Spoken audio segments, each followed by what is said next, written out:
በጅራፍም ያቆሰሉትን የግርፋቱን ቁስል ደም በደም ሆኖ አየችው።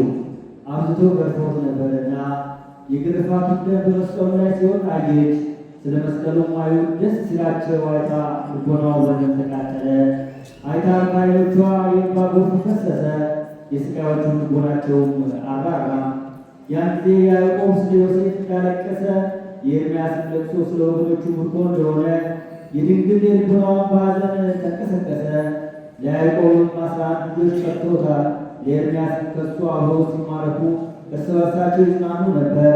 የእሷ የሆነው ልጇ በመስቀል መከራ ሲሰቃይ ድንግል እንዴት አታልቅስ? ምንስ ትሁን? በድንግልና ስለወለደችው ስለ አንድ ልጇ ድንግል እንዴት አታልቅስ? ድንግል ሁለተኛ የባሕሪ አምላክ ልጇን የሚያሽሟጥጡትንና ክቡር ልጇን የሚያዋርዱትን ስታይ እንዴት አታለቅስ? ምንስ ትሁን?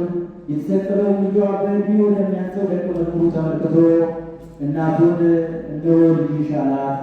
ደቀ መዝሙሩንም እነሆ እናትህ አለው።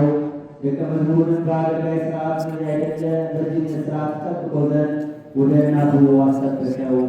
እናቱንም በእመቤትነት ሥርዓት ያይደለ በእናትነት ሥርዓት ይመለከታት ዘንድ ለደቀ መዝሙሩ አደራ አስጠበቃት። በእናትና በልጅ መካከል መለያየት ለተደረገባት ለዚያች ሰዓት ወዮ አንክሮ ይገባል።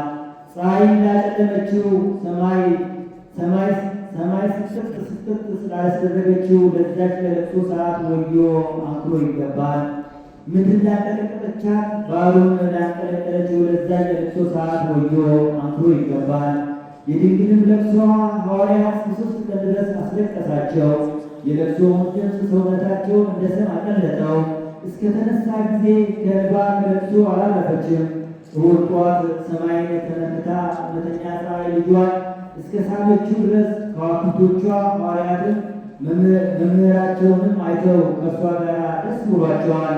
እስከ ዘለሉ ድረስ መረጋጋትን አላገኘችም።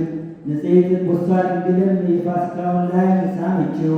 የእረኞቹንም አለቃ ባዩት ጊዜ በጎቿ ሐዋርያት ከእሷ ጋር ደስ አላቸው። የዳዊት ብላቴና ድንግልም የማኅፀኗን ፍሬ አገኘችው። አገልጋዮቿ ሐዋርያትም ከእሷ ጋር ደስ ብሏቸው የጌታቸውን ትንሣኤ ሰበኩ። ጌታችን ሆይ ስለ ሕማምህ አድነን፣ በቁስለ ሞትህ ፈውሰን፣ ስለ እናትህ ልቅሶ አጽናናን። ደቀ መዛሙርትህንም እንዳረጋጋቸው አረጋጋን። በመስቀል ግርማ ጋርደን ሁላችንንም የትንሣኤ ብርሃን አልብሰን ለዘላለሙ አሜን። ልመናዋ በእኛ ለዘላለሙ በእውነት ይደርብን።